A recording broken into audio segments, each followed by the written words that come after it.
You are live. Okay, great. Thank you. Good morning. I'm going to bring the Coastal Permit Administrator hearing to order of December 11th, 2025. It is 11 a.m. Clerk, do we have a determination of legal notice? All items on the agenda have been properly noticed. Thank you. And moving into agenda item 3, our regular calendar, our first case is B 2024-0030, and this was continued from our November 13th, 2025 meeting where we had technological difficulties. And our staff planner is Sandy. And Sandy, may I have your presentation, please? Hello, good morning, everyone. Sandy Ariano, staff planner for item B 2024-0030. This is a coastal boundary line adjustment to voluntarily merge two existing lots. Lot number 1 is parcel number 017-16061, which is 0.42 acres, and lot 2, which is parcel number 017-16040, is approximately 1 acre. The merger will create one new parcel at 1.42 acres in size. And before, lot number 1, approximately 0.42 acres, and lot number 2, approximately 1 acre. So the combination will be of 1.42 acres in size. Lot 1 is currently developed with a single family residence, a detached garage, a shed, a septic system, and a well. And lot number 2 is currently vacant land. Both parcels are bordered and accessible by Bennett Road, which is a private road just to the north of the parcels. No modifications to access the parcels are proposed at this time. The zoning for both parcels is rural residential, minimum 5 acres, and general plan is rural residential, minimum 1 acre. The consolidation of the parcels will continue within the same zoning, rural residential 5, parenthesis 1 acre, and bring the smaller parcel into conformity as the consolidated parcel will be enlarged to be over 1 acre at 1.42 more or less acres combined.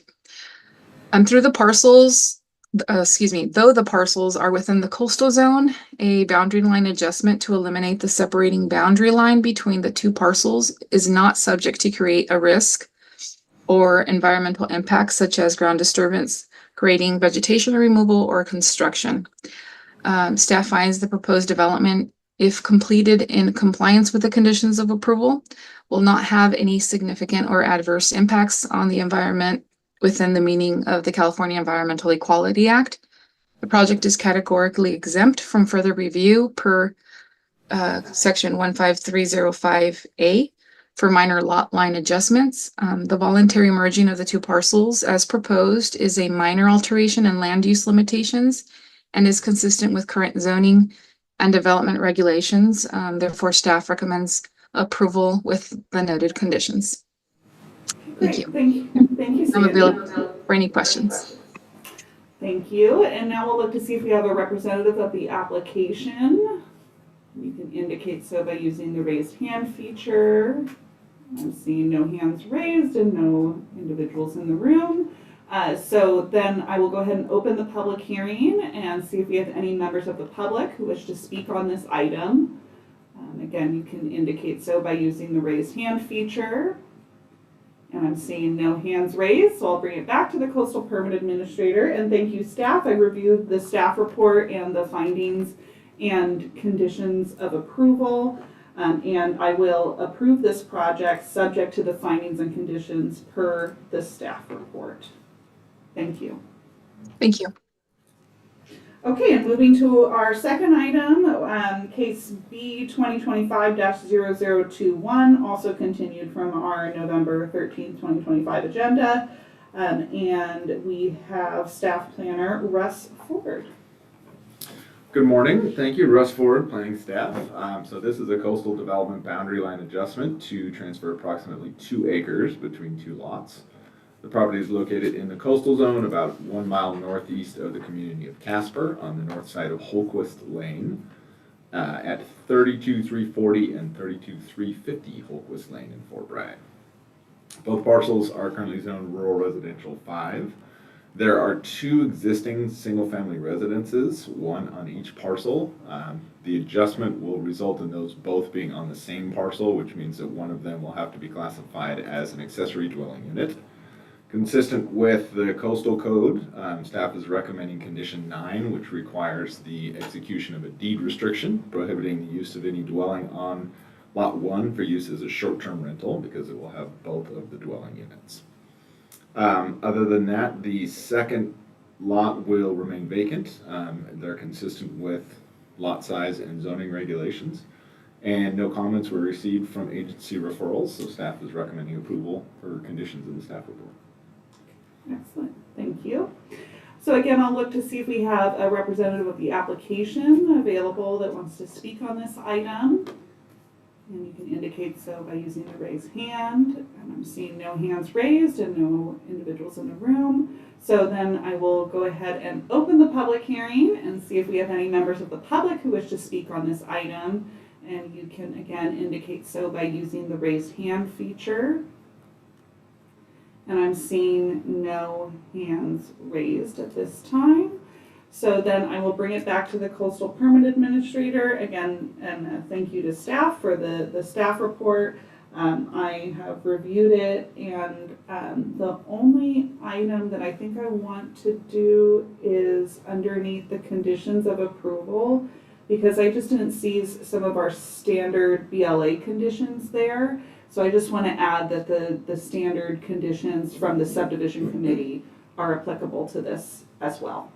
So that'll be condition 10. That'll say standard conditions from the subdivision committee are applicable. Okay, and with that, I will approve the project subject to the findings in the staff report and the conditions with the modification by adding condition 10. Thank you. Thank you.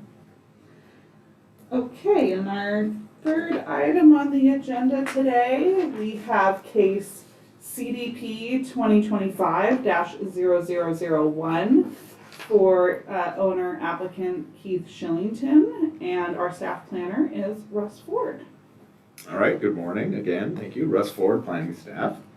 So this is a standard coastal development permit to construct a new 2,900 square foot residence with a second floor deck and attached workshop, an associated septic system, and a detached 1,600 square foot garage with a roof mounted solar array. Several existing shipping containers on the site will be relocated to become the garage, and an existing trailer will be used as a temporary accommodation during construction. Second, unpermitted trailers to be removed from the site. The CDP also looks for after-the-fact approval of 3 10x12 storage sheds, a 5,000 gallon water storage tank, and a 360 square foot hay barn. The property is located in a coastal zone 0.8 of a mile north of the community of Manchester on the west side of State Route 1. It's directly opposite the Manchester KOA. The property is currently zoned rangeland, and it's about 26 acres. The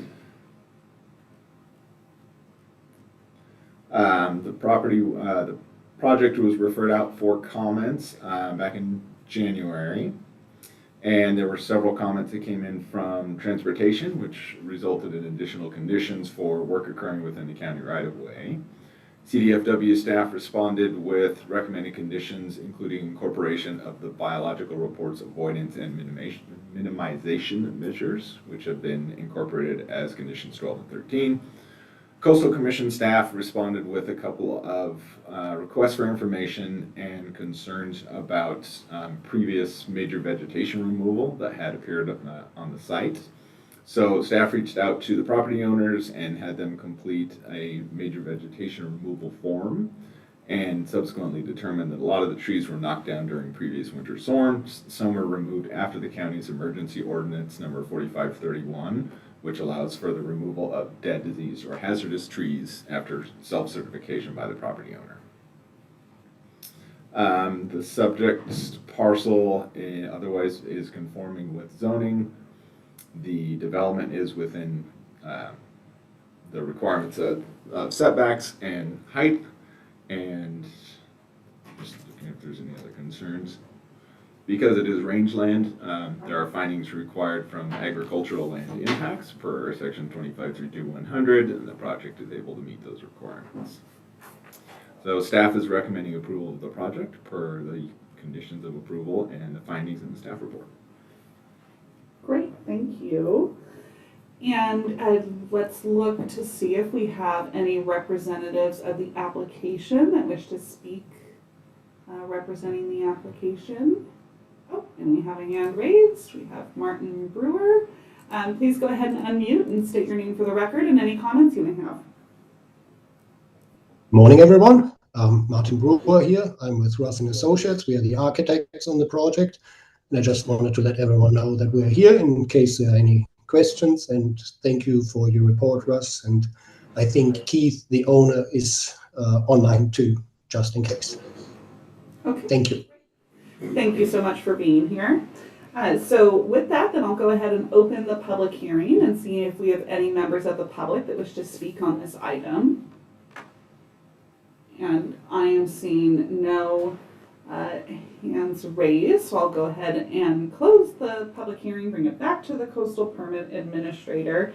And more so, I just had a comment for staff. This site, I do remember that there had been tree removal at the site in the past, and the department had determined as well that it was exempt because it was also in an area that was presently used for agriculture because it has those hedgerows down the property. So just another piece towards the vegetation removal not being at issue. Yeah, So. I believe it was previously a sheep operation or something. Correct, exactly, yeah. So anyway, with that said, I've reviewed the staff report, and thank you, staff, for the detailed report, and reviewed the findings and conditions of approval, and I believe all findings can be satisfied. So with that, I will approve the project subject to the findings and the conditions within the staff report.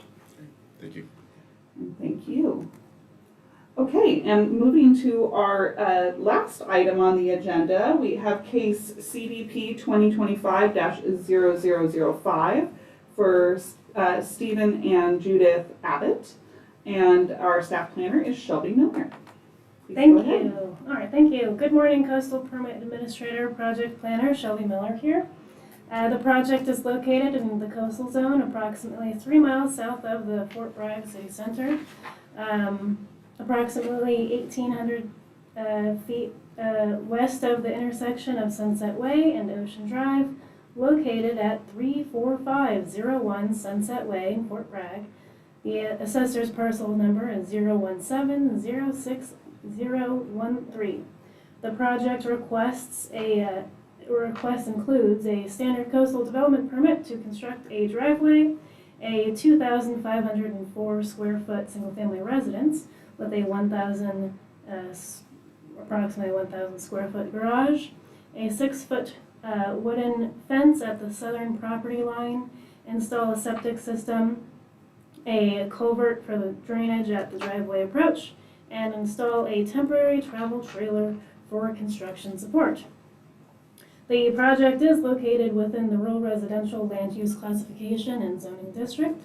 Single-family residences and associated utilities are principally permitted within the RR district and the land use classification. The project would be located to create a minimal impact on agricultural viability. Project materials included a biological scoping report and a reduced buffer analysis prepared by Wind Coastal Planning and Biology. The biological report identified one environmentally sensitive habitat area, which is the California oatgrass prairie, located within the northeastern property boundary and the neighboring property. The Sunset Way neighborhood includes several subdivisions, one of which installed a PG&E box in 1999 to provide electrical service to the neighborhood. The project proposes to connect the single-family residence to the existing PG&E box that happens to be located within the California oatgrass prairie. So approximately 16 lineal feet of trenching is proposed within this environmentally sensitive habitat area. However, several mitigation measures have been incorporated. The project was referred to all applicable public agencies The Coastal Commission, the California Coastal Commission, recommended analyzing alternative methods and locations for connecting to this existing PG&E box. And this was further analyzed pretty thoroughly in the staff report. The California Coastal Commission and the California Department of Fish and Wildlife recommended installing symbolic fencing along the eastern property line and around the 50-foot buffer of the identified resource to prevent further encroachment. Additionally, Fish and Wildlife concurred with the reduced buffer analysis and provided additional recommendations to be added as conditions of approval and also mitigation measures. Staff prepared an initial study for the project and recommends adoption of the mitigated negative declaration. Staff recommends approval of the project with the added conditions of approval and mitigation measures prepared by Wind Coastal Planning, the Coastal Commission, and the Department of Fish and Wildlife. I also did want to note that the applicant and landowner stated that they'd like to also plant some native redwood trees around the property, which totally complies with the added conditions recommended by the California Department of Fish and Wildlife for replanting, or to vegetate the property with native species and stuff. And that is all. Thank you. I'm open for questions. Okay, great, thank you. So we have an individual representing the application here today, and please just state your name for the record. Stephen Abbott. Great, thank you for being here. And do you have any comments, questions? No, I think everything's pretty straightforward. Okay, well, great. Well, thanks for being here in person. So with that, I will go ahead and open the public hearing and see if we have any members of the public who wish to speak on this item. You can indicate so using the raise hand feature. And I'll note we have no other members of the public in the room. And seeing no hands raised, I will close the public hearing and bring it back to the Coastal Permit Administrator. And the only comment I have is probably regarding planting redwood trees on the property is just, I know many people are often very concerned about their view sheds, so just, obviously being mindful, talking with your neighbors as well too about the tree plantings that you plan to do as well. So, but beyond that, I think staff, thank you for the very detailed report. A lot of materials in there. I can tell it's gone through quite a bit of review, and so well done report, and think it makes sense on the mitigation measures. So with that, I will adopt the mitigated negative declaration and approve the project subject to the findings and conditions of approval as well as the mitigation measures contained within the staff report. And so with that, your project's approved. You have 2 appeal periods associated with it. The first is locally with our Board of Supervisors, and then followed by 10 days with the California Coastal Commission as well. So Okay. about 30 days from today, you'll have an effective permit and be able to get building permits. Okay. Yes. Okay. Shall we move forward? Of course. Thank you. Appreciate everything you've done. Awesome. Good luck. Welcome to the neighborhood as well. Thank you. Okay, and with that, we'll go on to agenda item 4. Are there any matters from staff? Not at this time. I'm good. Okay, thank you. Agenda item number 5, are there any matters from the public? The Coastal Permit Administrator welcomes participation in meetings.